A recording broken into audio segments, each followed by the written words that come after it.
Form हाऊसच्या पाठीमागं कोंबड्यासनी तेवढंच शेड केलंय आणि त्याच्यात एक 20 भर देशी कोंबड्या केल्या. तेवढंच घरापुरती देशी अंडी खायला मिळते.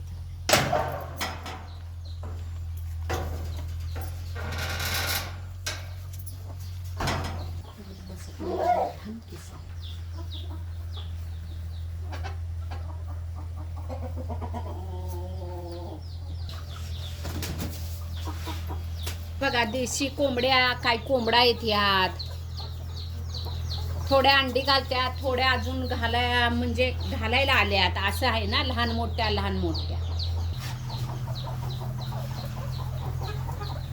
प्रत्येक ठिकाणी अशी बकेट ठेवली ती 3-4 आणि त्याच्यात असा भाताचा कोंडा टाकलाय आणि त्याच्यात ही अंडी घालतात. ही देशी अंडी आता 1-4 कोंबड्या घालून गेली. ही देशी अंडी का नाही, कोंबड्यांची लहानच असतात अशी.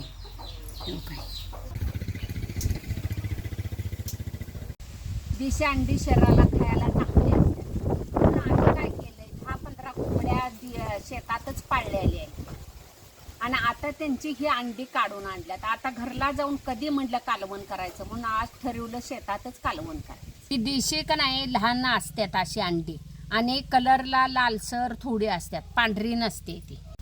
अंडी ही शिजत घालायची. पहिला हळूच पाण्यात सोडायची, वरनं टाकायची, नाही तर शिजा लागलं की अंड फुटलं की त्यातनं ती बलक बाहेर येत. शेतात जरा वारं जास्त सुटलंय त्यामुळे जाळ इकडं तिकडं पळतो या. आता आपण अंडी चुलीवर शिजत घालायची. ती देशी अंडी 10-12 रोज निघते ती.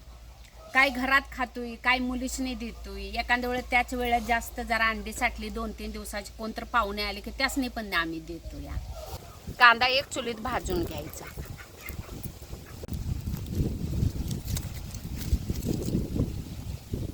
अंडी शिजा लागल्या तोपर्यंत पटकन मसाला पाट्यावर वाटून घेऊया. 1 मोठी वाटी वाळलेलं खोबरं घेतलंय, 1 कांदा, 2 चमचे जिरं, 10-12 लसणाच्या पाकळ्या, थोडंसं आलं आणि ही थोडीशी कोथिंबीर. आता ही सगळं पाट्यावर वाटून घेऊ.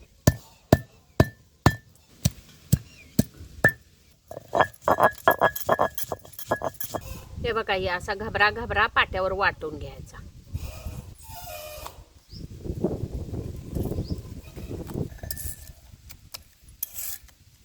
आपण बघूया. अंडी व्यवस्थित शिजल्यात. आता उतरून घेऊन सोलूया.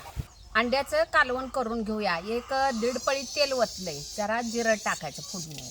हे आमचं कोल्हापुरी कांदा लसूण मसाला 1 पळी टाकायचं. तेला चांगला असं हलवायचं. आता ही पाट्यावर वाटलेला मसाला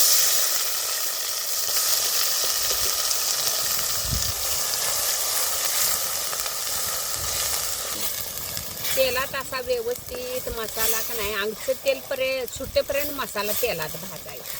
तेलात मसाला सुक्का वाटायला लागला की थोडंसं पाणी ओतायचं.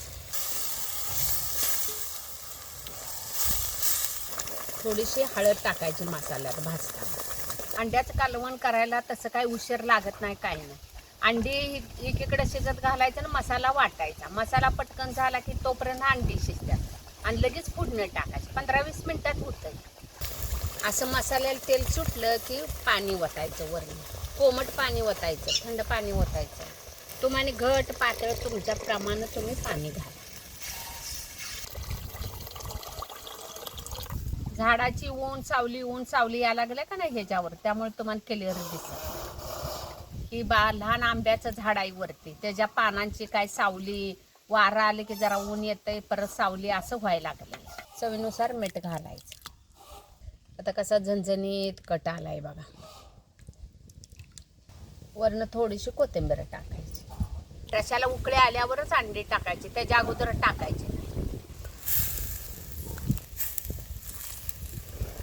कळून उकळी येऊन द्यायची, म्हणजे मसाला बिसाला ह्याच्या सगळा शिजतो.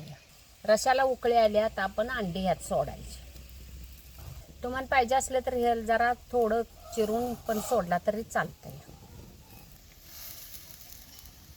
ह्याच्यात अंडी सोडली. आता 1 उकळी येऊन द्यायची, म्हणजे झालं, खायला तयार झालं.